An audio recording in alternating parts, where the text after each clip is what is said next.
ஒழிக்க, கெட்ட ஆவியின் வல்லமையை அழிக்க, சாவின் பயங்கரத்தை ஒழிக்க, கெட்ட ஆவியின் வல்லமையை அழிக்க, இப்பூவின் மீது சபை செழிக்க எழுந்தார் இறைவன்.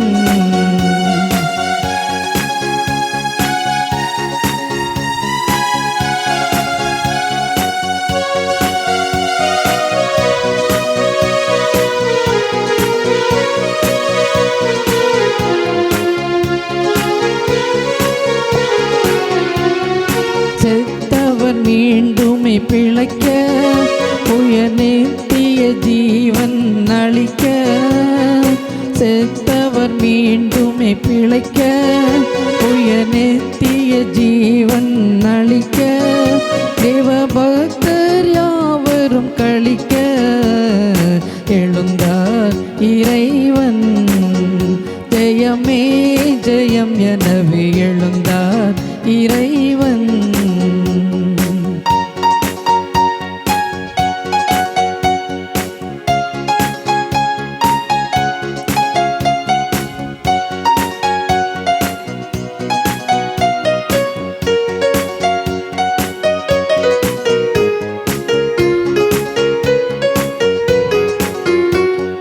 விழுந்தவரை கரையேற்ற, பாவத்தமிழ்ந்த மனுக்குலத்தை மாற்ற, விழுந்தவரை கரையேற்ற, பாவத்தமிழ்ந்த மனுக்குலத்தை மாற்ற, விண்ணில் கெழுந்து நாம் அவரையை போற்ற எழுந்தார் இறைவன்.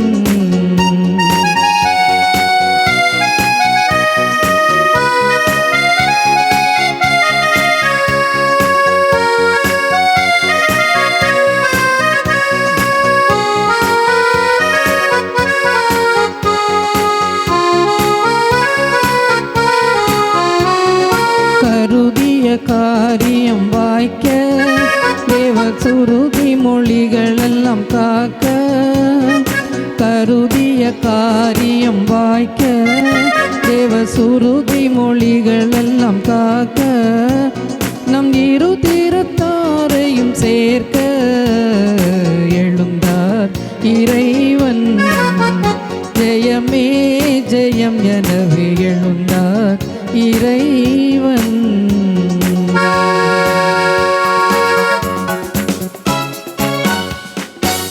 எங்களை கிருபையாய் நேசித்து வழிநடத்துகிற அன்பின் தகப்பனே, உம்மை துதிக்கிறேன், உம்மை சோதிக்கிறேன் சுவாமி. ஆண்டவரே, இந்த நாளுடைய செய்திக்காக சமுத்திரனை பார்க்கிறேன். என்னை மறைத்து வெளிப்படும் உடைய வார்த்தையாக இருக்கட்டும். நல்ல ஒரு பிரயோஜனமான செய்தியாக இருக்க நீ கிருபை பாராட்டும். துதிகன மகிமையெல்லாம் ஒருவருக்கே செலுத்துகிறேன் இயேசு கிறிஸ்து நாமத்திலே ஜெபங்களை நல்ல பிதாவே, ஆமேன். கர்த்தருடைய மகத்தான நாமத்திற்கு சோசனம் உண்டாவதாக. இந்த நாளுக்குரிய செய்தியின் தலைப்பு பூட்டியிருந்த கதவுகள், லாக்ட் டோர்ஸ். இதற்கு ஆதாரமாக எடுத்துக்கொள்ளப்பட்ட வேத வசனம் யோவானின் சுவிசேஷம் 20வது அதிகாரம் 19வது வசனம். வாரத்தின் முதல் நாளாகிய அன்றைய தினம் சாயங்கால வேளையிலே சீஷர்கள் கூடியிருந்த இடத்தில் யூதர்களுக்கு பயந்ததினால் கதவுகள் பூட்டி இருக்கையில் இயேசு வந்து நடுவே நின்று உங்களுக்கு சமாதானம் என்றார். டென்னிஸ் ரெக்ஸ் என்று சொல்லக்கூடிய ஒரு ஜெர்மனியன். அவர் 2வது உலக பொருளே இவர் ஹிட்லருடைய இராணுவத்திலே இருந்தவர். ஹிட்லர் எல்லா நாடுகளையும் தனக்கு உள்ளாலே கொண்டு வேண்டும் என்று சொல்லி அவ்வளோ தூரம் அநீதியாக அவர் செய்து கொண்டிருந்தார். ஆனால் கிரேட் பிரிட்டன் கூட வரும்போது அவர் எல்லா நாட்டுக்கும் செய்த போல செய்ய முடியவில்லை.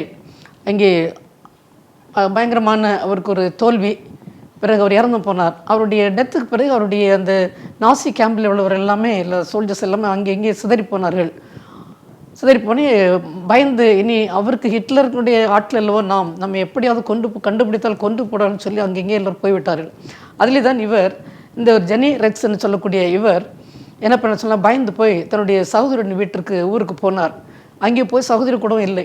அங்கே இருந்து விட்டு அங்கே அவர்களுக்கு ஒரு பெரிய ஒரு பண்ணை உண்டு, பல ஏக்கர் உள்ள ஒரு பண்ணை உண்டு சகோதரிக்கு. அங்கே போய் தனியாக அந்த வீட்டில் எங்கேயுமே வராதபடி பயந்து போய் அந்த இடத்துல ஒளித்தே இருந்தார். 32 ஆண்டுகள், 1-2 ஆண்டுகள் அல்ல, 32 ஆண்டுகள் அங்கே ஒளித்து கொண்டிருந்தார். அப்பொழுது இவன் இந்த ஜேர்னலிஸ்ட்லாம் கொஞ்சம் பேர் இந்த நாசி கேம்பில் தப்பி போனவர்களெல்லாம் தேடி கொண்டிருக்கும்போது அவர்கள் கண்டுபிடித்தார்கள். இவர் இங்கே இருப்பது எப்படியோ அவர்கள் கண்டுபிடித்து விட்டார்கள். இங்கே வந்து கண்டுபிடித்தோடனே அவனை கேட்டார்கள், இத்தனை ஆண்டுகள் 32 ஆண்டுகள் எப்படி எங்கேயுமே போகாதபடி இங்கே உம்மால் இருக்க முடிந்ததுன்னு கேட்ட உடனே அவர் சொன்னார், பயந்து போய் நான் உயிருக்கு தப்பி ஓடி வந்தேன். நீ என்ன நடக்கும் என்று தெரியாது, எப்படி நான் என்னை கண்டுபிடித்துட்டால் நிச்சயமாக கொலை செய்து விடுவார்கள் என்று சொல்லி தான் நான் ஓடி 32 ஆண்டுகள் எங்கேயுமே போகாதபடி இந்த இடத்திலே நான் ஒழித்து அப்படி இருந்து கொண்டு இருக்கிறேன்னு சொல்லி அவர் சொன்னாராம். இன்றைக்கு நான் பார்க்க போகக்கூடிய சம்பவமும் பரிசுத்தவேதாகமத்திலே ஆண்டவர் இயேசு கிறிஸ்துவின் அந்த சிலுவையில் அறையப்படுறதுக்கு முன்பதாக அறையப்பட்டு பிறகும் நடந்த காரியங்கள் நாம் சிந்திக்க போகிறோம். சீஷர்கள் இவர் கூடவே இருந்தார். அன்பான சீஷர்கள் இவர்கள் ஆண்டவர் அழைத்த போது எல்லாவற்றையும் விட்டு தன்னுடைய குடும்பத்தை, தன்னுடைய தொழில்களை எல்லாவற்றையும் விட்டு ஆண்டவர் இயேசு கிறிஸ்துவுடைய பின்னாலே வந்தார்கள். நாம் மத்தேயும் அந்திரேயும் பார்த்தோம்னு சொன்னால் அவர்கள் மீன்களை பிடித்து கொண்டிருந்தார்கள். அப்பொழுது அவர்களை பார்த்து என் பின்னே வாருங்கள் என்று சொன்னார். உடனே அவர்கள் அந்த வலையை விட்டு தன்னுடைய தொழிலை விட்டு அவனுடைய இயேசு கிறிஸ்து பின்னாடி வந்தார்கள். இன்னும் கொஞ்சம் தூரம் தள்ளி போன உடனே யாக்கோபும் யோவானும் அவர்களும் அவருடைய தகப்பனவர் கூட சேர்ந்து வலையை பழுது பார்த்து கொண்டிருந்தார்கள். அவர்களையும் பார்த்து என் பின்னே வாருங்கள் சொன்ன உடனே அவர்களும் அப்படியே தகப்பன் குடும்பம் எல்லாவற்றையும் விட்டு தன் தொழிலை விட்டு பின்னாலே போனார்கள். இந்த மாயத்துறையில் உட்கார்ந்து கொண்டு இந்த மத்தையை அழைத்து அவரையும் அழைத்தவன் அவரும் போய்விட்டார். இப்படி தங்களுடைய எல்லாவற்றையும் விட்டு ஆண்டவர் இயேசு கிறிஸ்து அழைத்தார்னு சொல்லி பின் சென்றார்கள். பின் சென்று அநேகமான அற்புதங்களையும் அதிசயங்களையும் எல்லாவற்றையும் ஆண்டவர் செய்தை பார்த்து இவர்களுக்கும் அதிகாரத்தை கொடுத்தார். சந்தோஷமாக அவர்கள் நம்முடைய ஆண்டவர் இயேசு கிறிஸ்து நம்மோடு இருக்கிறாரே, எவ்வளோ பெரிய மக்கள் திரளான கூட்டங்கள் பின்னாடி வருது பார்த்தலாம் அவளுக்கு நல்ல சந்தோஷமாக தான் இருந்தது. ஆனால் ஆண்டவர் இயேசு கிறிஸ்துவை சிலுவையிலே அறைவதற்கு அவரை பிடித்து கொண்டு போன பிறதான் காரியங்கள் நடக்கிறது. அதுக்கு முன்பதாக எல்லாவற்றையும் ஆண்டவர் ஏற்கனவே சொல்லிவிட்டார். இயேசு கிறிஸ்து எல்லாவற்றையும் சொல்லிவிட்டார். இப்படி என்னை பிடித்து கொண்டு போகிற சிலுவையில் அறையப்படுவேன், முன்னாள் நாள் உயிர்த்தெழுவேன் என்றெல்லாம் சொல்லியிருந்தார். இவர்களுக்கு என்ன பயம் என்று சொன்னால், அதுக்கு முந்தின வாரம்தான் மக்கள் எல்லாம் இவருக்கு கழுதை குட்டியில் இவரை வஸ்திரங்களை விரித்து அதுக்கு மேலே ஆண்டவர் இயேசு கிறிஸ்துவை வைத்து ஊர்வலம் கீழே தரையிலே வஸ்திரங்களையும் அவருடைய வஸ்திரங்களையும் விரித்து மற்றவர்கள் திரளான கூட்டம் பின்னாலே வந்தார்கள். வஸ்திரங்களை எல்லாம் விரித்து இன்னும் ஒலிவ ஒப்புகளையும் இன்னும் ஒலிவ கிளைகளையும் குருத்தோலைகளையும் போட்டு கைகளில் பிடித்து கொண்டு உன்னத்திலிருந்து வருகிற கர்த்தருக்கு சோஸ்திரம் என்றெல்லாம் சொல்லி ஓசனா என்று பாடிக்கொண்டே போனார்கள். அடுத்த வாரம் அடுத்த ஒரு வாரத்திலே சம்பவங்கள் எப்படி நடக்குதுன்னு சொன்னால், ஆண்டவர் இயேசு கிறிஸ்துவை சிலுவையிலே அறைவதற்கு இந்த பிரதான ஆசாரியர் இன்னும் வேத பரிசேயர் இவர்கள் எல்லாம் சேர்ந்து எப்படியாவது ஒரு கொலை செய்ய வேண்டும் என்று சொல்லி வகை தேடி யூதாஸ் காரியத்தை அவர் காட்டி குடும்பத்தன் செய்து ஆண்டவர் இயேசு கிறிஸ்துவை காட்டி கொடுக்கிறார். எல்லோருமே சிஸ்டர் எல்லாமே ஓடிவிட்டால் பயந்து ஓடிவிட்டார்கள். இவர் பிறகு இவரை அடக்கம் பண்ண பிறகு முன்னாள் நாள் உயிர்த்தெழுகிறார். முதல்ல மகதலேனா மரியாளுக்கு ஆண்டவர் இயேசு கிறிஸ்து காட்சி அளிக்கிறார். அதற்கு பிறகு இங்கே சீஷர்கள் என்ன பண்ணிட்டு கொண்டே இருக்கான்னு சொன்னால், ஒரு அறையிலே பயந்து போய், ஏனென்றால் இனி பின்னால் இந்த ரோமனுடைய அவர்கள் சோல்ஜர்ஸ் வருவார்கள், இன்னும் அவர்கள் பார்த்தால் பிடித்து கொண்டு போயிடுவார்கள், பிரதான ஆசிரியர் வேதப்பார்கள் இந்த திறனாளர் கூட்டம் எல்லாமே எதிர்த்து இவர்களுக்கு எதிராக வந்து கொண்டு இயேசுவை சிலுவையில் அறிந்து விட்டால் நமக்கு இனி யாருமே கிடையாது என்று சொல்லி இவர்கள் பயந்து போய் அவளுக்கெல்லாம் பயந்து போய் அந்த கதவையும் பூட்டி கொண்டு அங்கே உள்ளே இருக்கிறார்கள். அப்போதுதான் அவர் இயேசு கிறிஸ்து அவருடைய நடுவிலே வந்து நின்று உங்களுக்கு சமாதானம் என்று சொல்கிறார். 2 முறை நான் பார்த்து முடிச்சோன்னா, இது யோவான் சுவிசேஷம் 20ஆம் அதிகாரத்திலே வருகிறது. அங்கே 19ஆம் வசனத்திலேருந்தே பார்க்கும்போது அதை பற்றி பார்க்கலாம். அது 23, 24 வசனங்கள் வரைக்கும் பார்த்தோம்னு சொன்னால் 23 வசனங்கள் வரைக்கும் பார்க்கும்போது தான் அங்கே ஆண்டவராகிய இயேசு கிறிஸ்து 2 முறை உங்களுக்கு சமாதானம் சொல்லுகிறார். இவர்களோ பயந்தார்கள். லூக்கான சுவிசேஷத்தில் பார்க்கும்போது இவர்கள் ஏதோ ஒரு ஆவிதான் வந்து விட்டதுன்னு சொல்லி இவர்கள் பயப்படுகிறார்கள். அப்பொழுது அவர் தன்னுடைய எலும்பை காண்பிக்கிற சதையை காண்பித்து, ஒரு ஆவியாக இருந்தால் இப்படி எலும்பு இருக்குமா, மசில்ஸ் இருக்குமா என்றெல்லாம் சொல்லுகிறார். இன்னும் கூட அவருடைய காயங்களை காட்டுகிறார். அதற்கும் அவர்கள் நம்பவில்லை. பிறகு அவர் என்ன கேட்கிறான்னு சொன்னால், உங்களிடம் என்ன இருக்கிறது, சாப்பிடுவதற்கு ஏதாவது இருக்கிறதா என்று கேட்ட உடனே பொரித்த மீனையும் தேனையும் அவர்கள் கொடுக்கிறார்கள். கொடுத்தோன்னு சாப்பிடுகிறார். இதெல்லாம் எதற்காக சொன்னால், அவர் காண்பிக்கிறது, நான் ஒரு ஆவி கிடையாது, நான் எழும்பி உயிரோடு வந்து அதே இயேசு தான் உயிரோடு எழும்பி வந்திருக்கேன் காண்பிப்பதற்காக இந்த ஒரு விசுவாசம் இல்லாத சீஷர்களுக்கு அவர் காண்பிக்கிறார். இங்கே பார்க்கும்போது அதுக்கு பிறகு 22வது வசனத்திலே பார்க்கும்போது அவர்கள் மேல் ஊதி பரிசுத்த ஆவியை பெற்றுக்கொள்ளுங்கள் என்றார். 23 எவருடைய பாவங்களை மன்னிக்கிறீர்களோ அவைகள் அவர்களுக்கு மன்னிக்கப்படும், எவருடைய பாவங்களை மன்னியாது இருக்கிறீர்களோ அவைகள் அவர்களுக்கு மன்னிக்கப்படாது இருக்கும் என்று சொல்கிறார். 3 விஷயங்களை நான் பார்க்க போகிறோம். சமாதானம் 3P. ஒன்று பீஸ், சமாதானம். ரெண்டாவது காரியம் என்னன்னு சொன்னால் பவர், ஒரு பலன். மூன்றாவது பர்பஸ், என்ன ஒரு நம்முடைய நாம் என்ன செய்ய வேண்டும், பவரை பெற்ற பிறகு நாம் என்ன செய்ய வேண்டும், என்ன பர்பஸ் ஆஃப் அவர் லிவிங் என்று நாம் பார்க்க. அந்த 3 பீஸ் பற்றி தான் அந்த நாளிலே நாம் பார்க்க போகிறோம். ஒன்று ஆரம்பிக்கக்கூடிய பி என்று ஆரம்பிக்கக்கூடியது பீஸ், பவர், பர்பஸ். இந்த பீஸ் என்று பார்க்கும்போது சமாதானம், உலகம் கொடுக்கக்கூடாத சமாதானத்தை ஆண்டவர் இயேசு கிறிஸ்து ஒருவரால் மட்டுமே கொடுக்க முடியும். இந்த நாடு இருந்த நாம் பார்த்து கொண்டிருக்கிறோம், எவ்வளவு கஷ்டங்களும் பாடுகளையும் பிரச்சனையும் மக்கள் கடந்து கொண்டிருக்கிறார்கள். சமாதானத்திற்கு எவ்வளோ ஒரு சமாதானத்திற்காக ஏங்கி கொண்டிருக்கிற ஒரு காலம் தான் இந்த காலம். எதை எடுத்தாலும் பிரச்சனை, குடும்பத்தில் பிரச்சனை, வேலை பார்க்க இடங்களில் பிரச்சனை, எங்கே எடுத்தாலுமே பிரச்சனையாக இருக்கிறது. ஆனால் நமக்கு வேண்டியது சமாதானம். சமாதானம் நமக்கு மட்டுமல்ல, நாம் சுற்றியுள்ளவரோடு சமாதானம் இருக்க வேண்டும். ஆண்டவரோடு கூட அவருடைய நம் சமாதானம் இருக்க வேண்டும். சமாதானம் இல்லை என்று சொன்னால் நாம் என்றுமே ஜீவிக்க முடியவே முடியாது. ஆனால் ஆண்டவராக இயேசு கிறிஸ்து நமக்காக அவர் பிறக்கும்போதே சமாதானம் தான். உலகத்தில் சமாதானம், உன்னத்தில் மகிமை, பூமியிலே சமாதானம் என்று தான் அவர் பிறக்கும்போது தூதர்களால் அவரை குறித்து சொல்லப்பட்டது. எனவே சமாதானம் அவர் இறந்த பிறகும் நமக்கு ஒரு சமாதானத்தை கொடுக்கிறவராக இருக்கிறார். அவர் எங்கு போனாலும் நமக்கு அவர் பூட்டியிருந்த அந்த அறைக்குள்ளாலே அவர் நுழைகிறான்னு சொன்னால் யார் இவர்களுக்கெல்லாம் இந்த ரொம்ப அதிகாரிகளுக்கோ அல்லது அவருடைய போர் வீரர்களுக்கோ பிரதான ஆசிரியர்களுக்கோ வேதப்பாரகர் யாருக்குமே தெரியாது அவள் எங்கே இருக்கிறாள்னு சொல்லி. ஆனால் ஆண்டவர் அறிகிறவராக இருக்கிறார். அவருக்கு தெரிந்தது எங்கே நம்முடைய சீஷர்கள், அன்பான சீஷர்கள் பயந்து கொண்டு எங்கே இருக்கிறாள்னு சொல்லி அவர்களுக்கு அப்படியே அவர் எப்படி கூரை பித்து கொண்டு அந்த கதை திறந்து கொண்டு அவர்கள் அங்கே நடுவில் இருக்க அந்த ஒரு சக்தி வாய்ந்தவர் தான் நம்முடைய ஆண்டவராகிய இயேசு கிறிஸ்து. நம் கஷ்டங்கள் பாடல்கள் இருக்கும்போது அவர் அங்கே ஏற்ற வெளியிலே நமக்கு வந்து நிற்பவர் தான் அவர். வேதத்திலே பார்க்கும்போது பல இடங்களில் ஆண்டவருடைய கர்த்தர் நமக்கு எவ்வளோ இக்கட்டான சூழ்நிலை இருக்கும்போது எப்படி பக்தர்கள்லாம் உதவி செய்யிருக்கிறது நாம் பார்க்கிறோம். 2 ராஜாக்கள் புத்தகத்திலே பார்க்கும்போது அங்கே 4வது அதிகாரத்தில் பார்க்கிறோம். தீர்க்கதரிசி அவருடைய புத்திரல் ஒருத்தி புத்திரரில் ஒருவனுடைய மனைவி, அவள் கணவன் இறந்து போனான். 2 குமாரர்கள். அவள் இறந்த பிறகு கணவன் யாரிடமோ கடன் வாங்கியிருக்கிறார். அந்த கடன் வாங்கினதை அடைக்க முடியவில்லை. அவன் வந்து கேட்கிறான், உன் கணவன் கடன் வாங்கினார், எனவே அதை திருப்பி கொடுக்காத காரணத்தினால் 2 குமாரர்களையும் அடிமையாக கொண்டு போகிறேன் என்று சொன்ன உடனே எப்படி இருக்கும்? கணவனையும் இழந்தாள், பிள்ளைகளையும் இழந்தால் எப்படி இருக்கும்?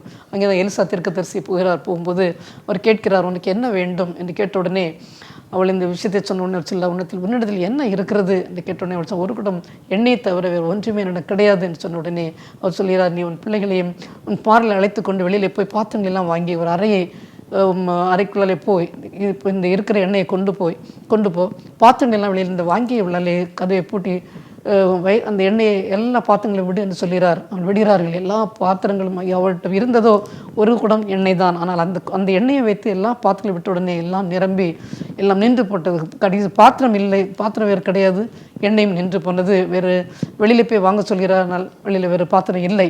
உடனே இவர் சொல்கிறார், எலிசா தீர்க்கதரிசி அந்த பெண்ணிடம், நீ இவற்றை விற்று கடனை தீர்த்து மீதி உள்ளதை கொண்டு உன் குடும்பத்தை நடத்து என்று சொல்கிறார். இப்படித்தான் நமக்கு எவ்வளோ ஒரு கஷ்டங்கள், பாடுகள் என்று வேதனையான நேரங்கள் வரும்போது அவர் நம்மோட கூட இருக்கிறார். நாம் எங்கே இருந்தாலும் மனிதர்களுக்கு தெரியாமல் இருக்கலாம், மறையை பூட்டி கொண்டு ஆண்டவரே என்ன செய்ய போகிறேன் என்று சொல்லி நம்முடைய நிலைமை நினைத்து கண்ணீர் விட்டு கொண்டு இருக்கலாம். ஆனால் அவர் காண்கிற தேவன் அவர் அங்கே அந்த நடுவிலே வந்து இக்கட்டான நேரங்களிலே நமக்கு ஏற்ற துணையாக வந்து நிற்பார் என்பதில் இந்த மன சந்தேகம் கிடையாது. தான் உயிர்த்தெழுந்தனுடைய ஒரு ஆண்டவர் இயேசு கிறிஸ்து உயிர்த்தெழுந்ததின் ஒரு நோக்கமே இந்த ஒரு சமாதானம். நமக்கு ஒரு சமாதானத்தை அவர் விட்டு போயிருக்கிறார். அந்த சமாதானம், அவருடைய சமாதானம் நமக்கு என்றுமே கிடைக்க வேண்டும் என்று சொன்னால் நாம் நம்ப வேண்டும். சீஷர்கள் அவரை நம்பவில்லை. அவர் ஒவ்வொன்றையாக காண்பிக்கிறார், கையை காண்பிக்கிறார், காயங்களை காண்பிக்கிறார், சதை எலும்பு எல்லாம் இருக்கிறதே, ஆவிக்கு இப்படி இருக்குமா என்று சொல்லி அதிலேயும் நம்பாத ஒரு காரணத்தினால் அது ஆவியாக இருந்தால் சாப்பிட கூட இருந்து சாப்பிடாது. எனவே எனக்கு உண்பதற்கு ஏதாவது இருக்கிறதா என்று கேட்ட உடனே அவர் மீனை கொடுக்கிறார்கள். அவரோடு இருந்து அவர் சாப்பிடுகிறார் என்று பார்க்கிறோம். நாம் பல நேரங்களில் நமக்கு எவ்வளவு காரியங்களை ஆண்டவர் நடத்தினாலும் நமக்கு விசுவாசத்திலே அப்படி தான் நாம் கூட சந்தேகப்படுகிறோம். ஆனால் ஆண்டவராகிய கர்த்தர் எல்லா இடத்திலும் எங்கு சென்றாலும் அவர் அங்கே இருப்பார். 139ஆம் சங்கீதத்தில் பார்க்கிறோம், தாவீது சொல்கிறார், என் உட்கார்தலையும் என் எழுந்திருக்குதலையும் நீர் அறிந்திருக்கிறீர், என் நினைவுகளை தூரத்தில் இருந்து அறிகிறீர். அவர் தூரத்தில் இருந்தாலும் நாம் பல நேரங்களிலே ஏன் ஆண்டவர் எந்த ஒரு சூழ்நிலையில் நான் கண்ணீரான பாதையில் கடந்து செல்கிறேன், ஏன் அவர் தூரத்தில் இருக்கிறான்னு கூட நமக்கு தெரியும். அங்கே இருந்தாலும் அவர் நம்மேல் கரிசனை உள்ளவர். இன்னும் அவர் பார்க்கும்போது உம்முடைய ஆவிக்கு மறைவாக எங்கே போவேன், வானத்திற்கு ஏறினாலும் நீர் அங்கே இருக்கிறீர், நான் பாதாளத்தில் படுக்கை போட்டாலும் நீர் அங்கே இருக்கிறீர், அங்கேயும் இந்த இருள் என்னை மூடிக்கொண்டும் எல்லாரும் இரவும் என்னை சுற்றி வெளிச்சமாக இருக்கும் என்று சொல்லி, உமக்கு மறைவாக இருளும் அந்தகாரப்படுத்தாது, இரவும் பகலை போல் வெளிச்சமாக இருக்கும், உமக்கு இருளும் வெளிச்சம் சரியா என்று நாம் அங்கே படிக்கிறோம். தாவீது தான் எழுதின சங்கீதம் அது. அவருக்கு வந்த பிரச்சனைகள் நான் சொல்ல, எங்கே நான் ஒளிந்து ஓட முடியும், எங்கே சென்றாலும் அங்கே இருக்கிறீர். யோனாவை பார்க்கிறோம், மீனுடைய வாய்க்கிலிருந்து ஆண்டவர் கீழ்ப்படியாமல் போனார். ஆனாலும் அங்கே ஆண்டவர் இறங்கி ஒரு மீனை அவர்கள் கொந்தளித்த கடலில் தூக்கி எறிந்த உடனே அங்கே ஒரு மீன் ரெடியாக இருந்தது.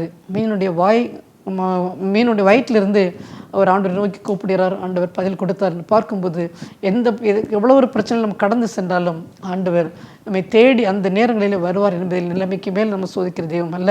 உயிர்த்தலின் செய்தது தான் ஒரு சமாதானம். அடுத்து பார்க்கும்போது பவர் 22ஆம் அதிகாரத்தில் 22ஆம் வசனத்திலே 20ஆம் அதிகாரம் யோவான் சுவிசேஷம் 22ஆம் வசனம், அவர்கள் மேல் ஊதி பரிசுத்த ஆவியை பெற்றுக்கொள்ளுங்கள் என்று சொன்னார். பரிசுத்த ஆவியை பெற்றுக்கொள்ளுங்கள் என்று சொல்கிறார். பரிசுத்த ஆவி வரும்போது அப்போஸ்தலர் நடபடிகள் 1ஆம் அதிகாரத்தில் பார்க்கிறோம். 8வது வசனத்திலே, பரிசுத்த ஆவி உங்களிடத்தில் வரும்போது நீங்கள் பலன் அடைந்து எருசலேமிலும் யூதேயா முழுவதிலும் சமாரியாவிலும் பூமியின் கடைசி பரியந்தும் எனக்கு சாட்சிகளாக இருப்பீர்கள் என்றார். அந்த பரிசுத்த ஆவியின் அந்த ஒரு பலன் நமக்கு வரும்போது அவர் சொல்கிறார், உங்களிடத்தில் நீங்கள் வரும் பலன் அடைந்து, அந்த ஆவியை இவர் ஊதினார். பரிசுத்த ஆவியை அந்த சீசல் மேலே ஆண்டவர் இயேசு கிறிஸ்து ஊதினார். அந்த பலன் கிடைத்தது. பேதுருவை பார்க்கிறோம். அவர் பேதுரு தள்ளி ஆண்டவர் இயேசு கிறிஸ்து அவர்களை பிடித்து கொண்டு போகும்போது இவர் தள்ளி உட்கார்ந்து வெயில் சூடு ஏற்றி கொண்டிருக்கிறார். அப்பொழுது ஒரு வேலைக்காரி கேட்கிறார், இவனும் அவரோடு கூட இருந்தவர் தானே என்று சொன்ன உடனே இவர் இப்படி 3 முறை மறுதளிக்கிறார். வேலைக்காரி கூட பயந்து, மக்களுக்கு பயந்து, நான் ஒருவேளை இயேசு கிறிஸ்து கூட இருந்தேன்னு சொன்னால் என்னையும் அழைத்து கொண்டு போய் என்னை கொண்டு விடுவார்கள் என்று சொல்லி பயந்து போய் மறுதளித்தார். ஆனால் அதே பேதுரு இந்த ஒரு பரிசுத்தாவியின் ஒரு ஆண்டவர் ஊதி அவர்களுக்கு பரிசுத்தாவியை கொடுத்து பலன் அடைந்த போது அப்போஸ்தலர் நடவடிக்கைகளை பார்க்கும்போது அவர் எவ்வளோ பெரிய பெரிய காரியங்களை செய்கிறார் என்று பார்க்கிறோம். தைரியமாக இங்கே பிரசங்கிக்கிறார். யாரெல்லாம் இவளை பிடிக்க வேண்டும் என்று நினைத்து அந்த யூத ஜனங்கள் மத்தியிலே இவர் தைரியமாக பிரசங்கிக்கிறார். இவருடைய பிரசங்கத்திலே 5000 பேர் ரட்சிக்கப்பட்டார்கள், 3000 பேர் ரட்சிக்கப்பட்டார்கள். பார்ப்பது மட்டுமல்ல, பல அற்புதங்களையும் அதிசயங்களையும் செய்தார். தைரியமாக அவர் நடுவிலே எழுந்த ஆண்டவராகிய இயேசு கிறிஸ்துவை பற்றி அவர் அறிவித்தார். எந்த ஒரு பயம் இல்லாதபடி இருந்தார். பரிசுத்த ஆவியின் அபிஷேகம் கிடைத்த உடனே சீஷர்களுக்கும் ஒரு பலன், எல்லோருமே எல்லா அப்போஸ்தலர் சீஷர்களுமே ஆண்டவருக்காக இரத்த சாட்சிகளாக பரித்தவர்கள். அதுக்கு முன்பு எல்லோரும் பயந்து ஓடினார்கள். ஆண்டவரை இயேசு கிறிஸ்து பிடிக்கும்போது எல்லோருமே ஓடிவிட்டார்கள். ஆனால் இவர்கள் எல்லாம் அவருடைய பலன் கிடைத்த போது தான், பரிசுத்த ஆவியின் ஒரு பலன் கிடைத்த பிறகு இவர்கள் அற்புதமான செயல்கள் எல்லாம் செய்தார்னு சொல்லலாம். அப்போஸ்தலர் பின்னால் உள்ள காரியங்களிலே நாம் பார்க்கிறோம்.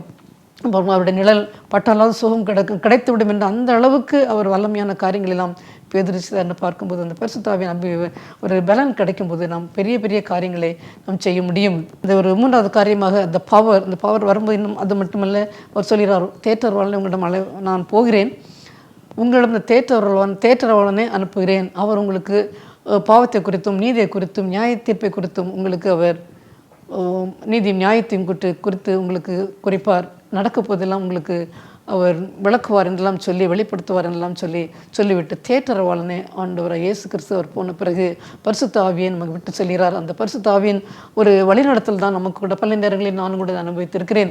என்ன செய்யலாம் என்று கொண்டு இருக்கும்போது சில தாட்ஸ் நம்முடைய மனதிலே வரும். அதை அதன்படி நான் செய்யும்போது நிச்சயமாக அவருடைய வழிநடத்தல் இருந்தால் அது கரெக்டாக அது நடக்கும். எனவே பரிசுத்த ஆவி அவர் இப்போ இயேசு கிறிஸ்து பரம் ஏறின பிறகு இப்பொழுது நம்மை வழிநடத்தி கொண்டு போகிறது பரிசுத்த ஆவியின் ஒரு செயல்தான், பரிசுத்தாவினுடைய ஒரு வழிநடத்தல் தான் நாம் நடந்து கொண்டு இருக்கிறோம். எனவே அவருடைய பலன் அந்த ஆவி கிடைக்கும்போது நமக்கு நல்ல ஒரு புது பலனை அடைந்து நாம் பெரிய பெரிய காரியங்களை நாம் செய்ய முடியும். 3வது பார்க்கும்போது ஒரு பர்பஸ் என்ன சொன்னால், மத்திய எழுதின சுவிசேஷத்தில் பார்க்கிறோம். கடைசி அதிகாரம் 28வது அதிகாரத்தில் பார்க்கும்போது 19ஆம் வசனம், ஆகையால் நீங்கள் புறப்பட்டு போய் சகல ஜாதிகளையும் சீஷராக்கி பிதா குமாரன் பரிசுத்த ஆவியின் நாமத்திலே அவர்களுக்கு ஞானஸ்நானம் கொடுங்கள். மார்க்கு சுவிசேஷம் 16வது அதிகாரம் 15வது வசனத்திலே, பின்பு அவர்களை நோக்கி நீங்கள் உலகமெங்கும் போய் சர்வ சிருஷ்டிக்கும் சுவிசேஷத்தை பிரசங்கிங்கள். ஆண்டவருடைய பலனே ஆண்டவர் நமக்கு சமாதானத்தை கொடுப்பார். ஒரு பலன், பரிசுத்தாவின் அபிஷேகம் கிடைத்த ஒரு பலனை பெற்றுவிட்டு அதுக்கு பிறகு நம்ம என்ன செய்யணும்னு சொன்னால், என்ன பர்பஸ், இதெல்லாம் கிடைத்த பிறகு நமக்கு நம்ம என்ன செய்ய வேண்டும், நம்முடைய கடமை என்ன, நம்முடைய ஒரு பர்பஸ் என்னன்னு பார்க்கும்போது உலகம் எங்கும் சென்று நாம் சுவிசேஷத்தை அறிவிக்க வேண்டும். அதற்காக உலகமெல்லாம் சுற்றி போய் தான் சுவிசேஷத்தை அறிவிக்க வேண்டும் கிடையாது. நாம் வேலை பார்க்கின்ற இடத்திலேயே நம்மால் சுவிசேஷத்தை சொல்ல முடியும். டீச்சராக இருந்தால் ஒரு பிள்ளை சரியாக படிக்கவில்லை, ஒரு கீழ்ப்படியவில்லை, அதற்கு ஒரு நல்ல ஒரு வேதாகமத்திலிருந்து சில கதைகளை சொல்லி அவளை ஆண்டவர் இயேசு கிறிஸ்துவுக்கு பயந்தால் இந்த மாதிரி காரியங்கள் எல்லாம் செய்யக்கூடாது, ஆண்டவர் எவ்வளோ பெரிய தவறு செய்தாலும் அவர் மன்னிப்பார்லாம் சொல்லலாம். பெற்றோர்கள் பிள்ளைகளை பற்றி குறித்து கவலையோடு வருவார்கள். அவரிடம் பல காரியங்களை நாம் அவர்களுக்கு ஒரு எடுத்துரைக்கலாம். இன்னும் பார்த்தோம் சொன்னால் மெடிக்கல் ப்ரொஃபஷனில் நாங்கள் இருக்கிறோம். டாக்டர்ஸாக இருந்தால் ஏதோ ஒரு அந்த சிகிச்சைக்காக வருகிற பேஷண்ட்ஸை மட்டும் பார்த்து அப்படி விடுவதில்லை. போன வாரத்தில் கூட ஒரு சகோதரி வந்தார்கள். அவர்களுக்கு ஏதோ குழந்தை உண்டாக வேண்டும் என்பதற்காக நான் ட்ரீட்மெண்ட்டுக்கு வந்திருக்கிறேன் என்று சொன்னார்கள். ஒரு மகள் ஒரு 19 வயதிலே ஒரு பெண் பிள்ளையை கூட்டு கொண்டு வந்திருந்தார்கள். அப்போது தான் நான் நினைத்தேன் குழந்தை இருக்கிறதே என்று சொல்லி அப்போ அந்த ஸ்டோரியை சொன்னார்கள். அந்த முதல்ல இவ்வளோ 19 வயதான ஒரு மகள், அவள் காது கேட்காது, பேச முடியாது, அவள் நடப்பாள், ஆனால் அவளுடைய காரியங்கள் எதுவுமே அவள் தனியாக செய்ய முடியாது. ஸ்கூலுக்கு போனால் கூட ஏதாவது ஸ்கூலில் அனுப்பினாலும் மற்ற பிள்ளைகள்லாம் இவளை பார்த்து பரிகசிக்கிறார்கள் என்று சொல்லி ஆனால் ஸ்கூலுக்கு அனுப்பாது, அப்படி வீட்டிலே தான் அவள் இருக்கிறாள். அடுத்து ஒரு பையன் 9 வயசுலே, அந்த கேர்ளுக்கு பிறகு ஒரு பையன் பிறந்தான். அந்த பையனுக்கும் 7 வயதாக இருக்கும்போது அவனுக்கு பிளட் கேன்சர் என்று டயக்னோஸ் பண்ணி அவனும் இப்போ ஒரு 6 மாதம் முன்பதாக சிஎம்சி வெள்ளூருக்கெல்லாம் கூட ட்ரீட்மெண்ட்லாம் கொடுத்து அநேக லட்சக்கணக்கான காசெல்லாம் செலவழித்து மகனை காப்பாற்ற முடியவில்லை, அவன் இறந்து போனான் டாக்டர். இப்பொழுது எனக்கு நான் குடும்ப கட்டுப்பாடு பண்ணவில்லை, எனவே எனக்கு ஒரு குழந்தை எனக்கு கிடைக்குமா, கிடைத்தால் இப்படி இதே மாதிரி 2 பிள்ளைங்களுக்கு வந்த மாதிரி எனக்கு திரும்பி அந்த குழந்தைக்கு வருமா என்று தெரியவில்லை. அவர்களுக்கு இப்போ 39 வயது. ரொம்ப நேரமாக தன்னுடைய கவலையை சொல்லிக் கொண்டிருந்தால் நாங்கள் நானும் கணவனும் ஜீவிப்பதனால் என்ன பிரயோஜனம், ஒரு பிள்ளை அப்படி ஒரு பிள்ளை இறந்து அவ்வளோ அழகான ஒரு மகனை அந்த ஃபோட்டோவை காண்பித்தார்கள் செல்லிலே. அப்படி ஒரு பையனை நான் இழந்து போட்டு இழந்து விட்டோம். மூத்த மகளுக்கு இந்த ஒரு நிலைமையில் இருக்கிறது, இதற்காக ஜீவிக்க வேண்டும் என்றாலும் அவளுக்காக நாங்கள் ஜீவிக்க வேண்டிய ஒரு நிர்பந்தம் இருக்கிறது. ஆனால் இன்னொரு குழந்தை கிடைத்தால் நாங்கள் இதெல்லாம் மறந்து விடலாமே, நீங்கள் ஏதாவது உதவி செய்யுங்கள்னு சொன்னார்கள். நான் அவர்களை வர சொல்லியிருக்கிறேன். பீரியட் வந்த பிறகு நீங்கள் வாங்க, நம்ம ட்ரீட் பண்ணி பார்ப்போம், ஒரு மாதம் எடுத்து பார்ப்போம்.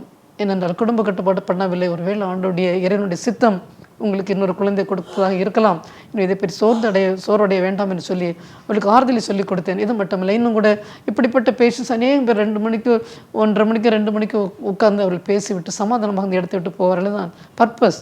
ஆண்டவரை கர்த்தர் எப்படி உலகத்தில் ஜீவித்து கொண்டிருக்கும்போது அவர் மற்றவர்களுக்காக எவ்வளோ பரிதபித்தார். தன்னுடைய சாப்பாட்டையோ தூக்கத்தையோ எதையுமே பார்க்காதபடி அவர் செய்தார். அந்த ஒரு ஊழியத்தை ஒவ்வொரு நாம் இருக்கக்கூடியது நாம் செய்யக்கூடிய தொழிலிருந்தே நிச்சயமாக நம்மால் செய்ய முடியும். அந்த பர்பஸை நாம் நிறைவேற்றிடணும். அதன் மூலமாக அவள் கண்டு கொள்ளலாம். கூட இந்த மோட்டிவேஷனல் ஸ்பீக்கர்ஸுடைய டாக்லாம் நான் செல்லை பார்ப்பேன். அப்பொழுது ரீசெண்டாக பார்த்தது சினி ஆக்டரான விஜய் ஆண்டனி. ஒருவேளை நீங்கள் நினைக்கலாம் என்ன இவங்க சினிமா ஆக்டரை பற்றிலாம் பேசுகிறாள்னு சொல்லி. இல்லை, நமக்கு ஒரு எமோஷன், நமக்கு ஒரு மோட்டிவேஷன் கிடைப்பதற்காக, நமக்கு ஒரு உற்சாகத்தின் ஆவி கிடைப்பதற்காக யாராக இருந்தாலும் சரி, அதை படிப்பதிலேயோ அவர்களிடம் சில காரியங்களை இப்போ நாம் கற்றுக்கொள்வதில் எந்த தவறும் கிடையாது. அவருடைய சுயசரிதை என்ன சொன்னால் 7 வயதிலே அவருடைய தகப்பனார் நல்ல குடிப்பாராம். அவர் சூசைட் பண்ணி அவர் இறந்து போனார். இன்னும் கூட ஒரு சகோதரி உண்டு. அம்மா தான் கஷ்டப்பட்டு வளர்த்துருக்கிறார்கள். ஆனால் இவருக்கு அவர் சொல்கிறார், அதிகமாக எனக்கு நம்ம ஞாபகத்து கிடையாது, ரொம்ப படிப்பிலே ரொம்ப நான் பின்தங்கியவன். பிஎஸ்சி ஃபிசிக்ஸ் படிக்கும்போது அநேக 20க்கு மேலே எனக்கு அரியர்ஸ் உண்டு. ஆனால் மியூசிக்கில் ரொம்ப ஒரு இன்ட்ரெஸ்ட் உண்டு. எல்லாவற்றிலையும் கொஞ்சம் கொஞ்சம் எனக்கு தெரியும். ப்ராப்பராக நான் படிக்கவில்லை, ஆனாலும் ஒரு முயற்சி பண்ணுவேன் எல்லாவற்றிலையும். இப்படி வந்து அவருடைய ஒரு படம் எடுக்கும்போது கூட ஒரு முறை அந்த ஷூட்டிங்லே அவர் கடலில் விழுந்து பெரிய ஒரு ஆக்சிடெண்ட், அப்படியே அன்கான்ஷியஸாக மிதந்திருக்கிறார். வெளியிலே மக்கள் பார்த்து ஓடிப்போய் அவரை காப்பாற்றி ரெஸ்கியூ பண்ணி கொண்டு வந்து அவர் ஐசியூலாம் வைத்து காப்பாற்றப்பட்டார். முகமெல்லாம் ஒரு மாதிரி டிஸ்பிகர் ஆகி காலெல்லாம் பயங்கர அடி. அது ஒரு பெரிய ஒரு கஷ்டம். அதற்கு பிறகு இப்பொழுது 6 மாதங்களுக்கு முன்பதாக பார்த்தால் அவருடைய மகள் 16 வயதான மகள், அவளும் சூசைட் பண்ணி இறந்து போனாள். அவருடைய பேட்டி காண்கிறார்கள். நிறைய அநேகமான ப்ரோக்ராமில் அவர் வருவார். அவர் சொல்கிறார், வலி நிச்சயமாக நமக்கு வேண்டும், வலி இல்லை என்று சொன்னால் நம் ஜீவிப்பதில் எந்த விதமான ஒரு பிரயோஜனமும் கிடையாது. எனக்கு எல்லாம் இப்படிப்பட்ட இதுக்கு மேலே எந்த கஷ்டம் வர வேண்டிய அவசியமே கிடையாது, எல்லாவற்றையும் நம்ம அனுபவித்து விட்டேன். ஆனாலும் நான் பலருக்கு என்னுடைய கஷ்டங்களை சொல்லி அவர்களே ஒரு நல்ல ஒரு இவரெல்லாம் இப்போ இவ்வளோ கஷ்டப்பட்டும் சந்தோஷமாக அவர் இருக்கிறாரு. இன்னும் அவர் சினிமா காரியங்களை பார்க்கிறாரு, எல்லாம் செய்கிறாரு. அவர் ஒரு மியூசிக் ப்ரொடியூசர், ஃபில்ம் ஆக்டர் மட்டும் கிடையாது, ஃபில்ம் ப்ரொடியூசர் எல்லாம் பண்ணுகிறவர். ஆனால் அவர் இன்னும் தொடர்ந்து தன்னுடைய தொழிலை பண்ணி கொண்டிருக்கார். என்ன காரணம் என்று சொன்னால், மற்றவர்களுக்கு ஒரு பிரயோஜனமாக இருக்க வேண்டுமே என்று சொல்லி அவர் பேசுகிறார். அந்த பேச்சை கேட்டோன்னே எனக்கு இன்னும் கூட நான் பல கஷ்டங்கள் பிராணிகளை கடந்து சென்னாலும் எழுந்து நிற்கிறேன்னு சொன்னால் இப்படிப்பட்ட மோட்டிவேஷனல் ஸ்பீக்கர்ஸ் உடைய அவங்களுடைய டாக் எல்லாம் கேட்டு தான் நானே நிற்கிறேன். அது மட்டும் இல்லை, பெருச வேதாந்தத்தின் படிப்பேன். நம்முடைய மூதாதையர் எல்லாம் நம்முடைய எவ்வளோ கஷ்டங்களை அனுபவித்திருக்கிறார்கள். யாருமே கஷ்டத்தை அனுபவிக்காமல் ஈஸியாக வந்தது கிடையாது. அப்படி இருக்கும்போது நாம் இதை கடந்து செல்லும்போது நிச்சயமாக நாம் பலருக்கு பிரயோஜனமாக இருக்கலாம். அவர்கள் நம்முடைய கஷ்டத்தை பார்க்கும்போது அவர்களெல்லாம் சந்தோஷமாக இருக்கிறார்கள், எழுந்து நிற்கிறார்கள், முன்னேறி செல்கிறார்களே, நாம் ஏன் இந்த ஒரு சின்ன ஒரு கஷ்டத்துக்காக நாம் இப்படி படுத்து கிடக்கிறோம் என்று நினைக்காமல் இருப்பதற்கு, நம்ம மற்றவர்களுக்கு ஒரு பாடமாக இருப்பதற்கு கூட கஷ்டங்கள் பாடுங்கள் வந்தாலும் ஆண்டோட துணையோடு அவரோட நம்பிக்கை வைத்து அவருடைய சமாதானத்தோடு நம்ம இருந்தோம் சொன்னால் நிச்சயமாக அவர் தான் அதுதான் ஆண்டவர் இயேசு கிறிஸ்து நமக்கு விட்டு போன அந்த ஒரு சிலுவையின் உயர்த்தெழுந்தலுடைய ஒரு நோக்கம், சமாதானம், அவருடைய பவர், பர்பஸ் என்ன, அதை வைத்து நாம் என்ன செய்கிறோம் என்பதே. சமாதானம் என்பது அமைதியாக இருக்கிறதுலே, எல்லா சூழ்நிலையும் சந்தோஷமாக இருக்கின்ற வேளையிலே நாம் அமைதியாக இருப்பதல்ல. சுற்றி உள்ள சூழல் நமக்கு எதிர்ப்பதமாக எல்லாமே எதிராக இருக்கும்போது அந்த நேரத்தில் நம்ம எவ்வளோ அமைதியாக எவ்வளோ சமாதானம் இருக்கிறோமோ அதுதான். அவர் இயேசு கிறிஸ்து வராத பிரச்சனை கிடையாது. எவ்வளோ தூரம் அவர் துன்புறுத்தினார்கள், ஆனால் அவர் எவ்வளவு சாந்தமாக தாழ்மையாக எல்லாவற்றையும் மேற்கொண்டார். அதுபோல் நாம் கூட மேற்கொண்ட நாம் எங்கே இருந்தாலும் சரி இதை பார்த்து கொண்டு நீங்கள் யாராவது இப்படிப்பட்ட பெரிய பெரிய கஷ்டங்களும் துயரங்களிலும் கடந்து செல்லலாம், இதுக்கு ஒரு முடிவு கிடையாதா என்று கூட நீங்கள் நினைக்கலாம். ஆனால் ஆண்டவர் அங்கே வந்து நமக்கு உதவி செய்வார். மொபைல் ஃபோன் வச்சுருக்கிறோமே, இந்த மொபைல் நமக்கு இந்தியாவில் நல்ல டவர் ரொம்ப நன்றாக இருக்கிறது என்றாலும் சில ரிமோட் ஏரியாக்களே பார்த்தோம்னு சொன்னால் நமக்கு டவர் கிடைக்காது, நெட்வொர்க் கனெக்ஷன் கிடைக்காது. ஆனால் அதை உற்பத்தி பண்ண மேனுஃபேக்சரர் அவர்கள் ஒரு சீக்ரெட்டான ஒரு நம்பர் வைத்திருக்க, ஒருவேளை தூர இடத்துல இருந்து ஒருத்தரை நம்ம கண்டுபிடிக்க முடியவில்லை, அங்கே நெட்வொர்க்கே கிடைக்கலன்னு சொன்னால் அவர்கள் ஒரு நம்பர் வைத்திருப்பார்கள். ஒரு 13 டிஜிட் உள்ள ஒரு number, international mobile equipment identity என்று சொல்லி, IMEI, international mobile equipment identity number என்று ஒரு நம்பர் வச்சுருக்காங்க. அதை வைத்தால் எங்கே இருந்தாலும் யாரையுமே ட்ரேஸ் பண்ணி விடலாமல், ஒரு நெட்வொர்க் இல்லாமல் இருந்தால் கூட உலகத்தில் உள்ள மனுஷனுக்கு எந்த அளவுக்கு ஒரு வல்லமை இருந்தால், அந்த கண்டுபிடித்து விடான்னு சொல்லி ஒரு பவர் இருந்தால், ஆண்டவராகிய தேவன் எப்படிப்பட்ட நமக்கு எல்லாவற்றையும் உண்டாக்கினவர். அவருக்கு தெரியும் நாம் எங்கே இருந்தாலும் யாருக்கும் தெரியாமல் ஒரு மூலையில் இருந்து, அல்லது இப்பொழுது என்ன வாழ்க்கை சூசைட் பண்ணி ஒரு தற்கொலை பண்ணி இறந்து விடலாம் என்று கூட நினைத்து கொண்டிருக்கலாம். ஆனால் அவர் அங்கே யாரையும் அனுப்பி நிச்சயமாக நமக்கு ஒரு விடுதலை தருவார். சோர்ந்து போகக்கூடாது, ஒரு நம்பிக்கையுடையவர்களாக நாம் இருக்க வேண்டும். எங்கே நமக்கு நேரம் கிடைக்கும்போது மற்றவர்களுக்கு நம்மளோட வாழ்க்கையின் பர்பஸ் என்ன என்று அறிந்து அவர்களுக்கும் பல காரியங்களை நாம் சொல்ல வேண்டும். ஆண்டவர் எனக்கு இப்படிலாம் நடத்தினார், இதிலெல்லாம் நான் தாண்டி வந்து விட்டேன், நிச்சயமாக அவர் கைவிட மாட்டார்னு சொல்லி நம்ம தைரியத்தை சொல்லக்கூடிய ஒரு பிள்ளைகளாக இருக்க வேண்டும். 2வது உலகப் போரிலே அமெரிக்காவிலே நான் சொன்னால் நியூ ஜெர்சி பக்கத்திலே ஃபோர்ட் ஹாங்காங்னு சொல்லக்கூடிய ஒரு துறைமுகம், அந்த துறைமுகத்திலே வைத்து தான் இராணுவ பயிற்சி கொடுத்து கொண்டிருந்தார்கள். அது பக்கத்தில் இருந்த ஒரு பெரியவருக்கு அந்த இராணுவ வீரர்களுக்கெல்லாம் எப்படியாவது சுசேஷத்தை அறிவிக்க வேண்டும் என்று சொல்லி அவருக்கு ஒரு ஆசை. ஆனால் அந்த பெரிய அங்குள்ள தலைவர்கள் யாருமே, அந்த அதிகாரிகள் இவரை அங்கே அலோவ் பண்ணவில்லை. இவர் என்ன செய்தார், ஒரு கடையிலே, கண்ணாடி கடையிலே போய் கொஞ்சம் வசதியானவர், ஒரு 1000க்கு மேலே ஒரு கண்ணாடிகளை ஆர்டர் செய்து, அந்த கண்ணாடி ஒரு பக்கத்தில் என்ன எழுந்தார் சொன்னால், யோவான் சுசேஷம் 3வது அதிகாரம் 6வது வசனம், தேவன் தம்முடைய ஒரே பேரான குமாரனை விசுவாசிக்கிற எவனோ அவன் கெட்டு போகாமல் நித்திய ஜீவனை அடையும்படிக்கு அவரை தந்துள்ள இவ்வளோ உலகத்தில் அன்பு கூர்தான் என்ற வசனத்தை எழுதி, அதற்கு கீழே இது யாருக்கு இயேசு கொடுக்கிறார் என்று தெரிய வேண்டுமா என்று ஒரு கேள்வியை கேட்டு பின்புறம் பாருங்கள் என்று அதை எழுதி வைத்து விட்டார். பின்னாலே பார்த்தால் கண்ணாடியில் ஒருடைய முகத்தையும் பார்த்தார்கள். ஆண்டவர் என்னை அவ்வளவுக்கு நேசிக்கிறாரா என்று சொல்லி எல்லோருமே என்னென்ன இராணுவ பயிற்சிக்கு போகும்போது பல கஷ்டங்கள் போடணும், தவறுகள் செய்வதற்கும் பல வாய்ப்புகள் உண்டு. ஆனால் இதை படித்தோன்னே அவர்களுக்கெல்லாம் ரொம்ப சந்தோஷமாக, இராணுவ வீரர்களுக்கெல்லாம் பாருங்கள், அவருக்கு ஒரு வாஞ்சை, எப்படியாவது நம்ம பர்பஸ், நம்முடைய வாழ்க்கையின் ஒரு நோக்கம் என்ன, மற்றவர்களுக்கு பிரயோஜனமாக இருக்க வேண்டும் என்று சொல்லி அவர் இந்த காரியத்தை செய்தார். அதுபோல் நாம் பல காரியங்களை நம்மால் செய்ய முடியும். இந்த உயிர்த்தெழுந்த இயேசுனுடைய அந்த நோக்கம், அவர் நமக்கு என்ன வாக்கு கொடுத்திருக்கிறார்னு சொன்னால் ஒரு அமைதி, சமாதானம், இல்லை கொடுக்குள்ள சமாதானத்தை நம்ம கொடுத்திருக்கிறார். அது மட்டுமல்ல, பரிசுத்த ஆவியின் தேற்றவாளை நம்ம கொடுத்து கொண்டு போயிருக்கிறார். அதை வைத்துக்கொண்டு நாம் மற்றவர்களுக்கு எப்படி பிரயோஜனமாக இருக்கிறோமா என்று சொல்லி அந்த பர்பஸை நாம் நிறைவேற்ற வேண்டும். கர்த்தர் தாமே செய்து ஆசீர்வதிப்பாராக. ஜெபம் செய்வோம். நன்மை தகப்பனே, இந்த நாளில் கொடுத்த செய்திக்காக உமக்கு நன்றி அப்பா. ஆண்டவரே, உயிர்த்தல் இயேசு கிறிஸ்துவை நான் பார்த்தோம் சுவாமி. அவர் அங்கே பூட்டின அந்த அறையிலே கதவுகள் பூட்டப்பட்டு பயந்து போய் நடுங்கி கொண்டு நீ என்ன செய்ய போகிறோம் என்று சொல்லி அவ்வளோ ஒரு சூழ்நிலை, அவ்வளோ ஒரு வேதனையான ஒரு நேரத்தில் இருக்கும்போது நீர் அங்கே நடுவிலே போய் உங்களுக்கு சமாதானம் என்று சொன்னீரே சுவாமி. அதுபோல் ஆண்டவரே, இந்த நாட்களிலே பல பிள்ளைகள் என்ன செய்ய போகிறோம், வாழ்க்கையை பற்றி ரொம்ப ஒரு பிள்ளைகளை குறித்து, குடும்பத்தை குறித்து, வேலையை குறித்து இப்படி பல பிரச்சனையோடு இருக்கிற பிள்ளைகள் உண்டு. அவர்கள் நடிலே நீ போய் ஆண்டவரே சமாதானம், உங்களுக்கு சமாதானம் என்று சொல்லி நீ சொல்ல வேண்டுமப்பா. ஆண்டவரே, கஷ்டங்கள் பாடுகள் என்று கடந்து செல்லும்போது நீர் நாங்கள் தனியாக இல்லை, அந்த ஏற்ற வழியில் வந்து நீர் எங்களுக்கு நடுவில் வந்து நிற்பீர் என்று நாங்கள் விசுவாசிக்கிறோம்.